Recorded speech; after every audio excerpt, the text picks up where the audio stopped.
गांव के किनारे एक पुराना स्कूल था जिसे सभी लोग भूतिया स्कूल के नाम से जानते थे।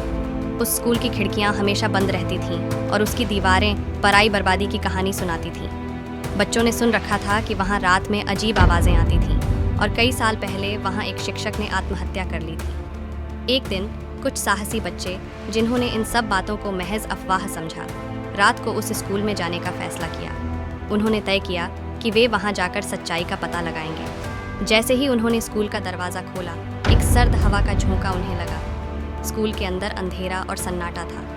बच्चे धीरे धीरे अंदर गए और उनके दिलों की धड़कन तेज होने लगी। अचानक उन्होंने एक साया देखा जो दीवार पर चल रहा था। वे डर गए लेकिन साहस जुटाकर आगे बढ़े। जैसे ही वे कक्षा में पहुंचे, वहां एक पुरानी मेज़ पर एक किताब खुली पाई गई। किताब में एक शिक्षक की तस्वीर थी और उसकी आंखें बच्चे को घूर रही थीं।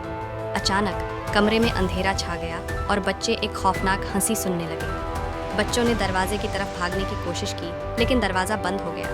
उन्हें एहसास हुआ कि वे फंस गए हैं। तभी उस शिक्षक की आत्मा प्रकट हुई और बोली, तुमने मेरी नींद तोड़ी है, अब तुम यहाँ हमेशा के लिए रहोगे। बच्चों की चीखें गूंजने लगीं, लेकिन कोई नहीं आया। उस रात के बाद कोई भी उस स्कूल के पास नहीं गया और बच्चों की कहानी सुनकर गांव के लोग हमेशा सावधान रहते थे।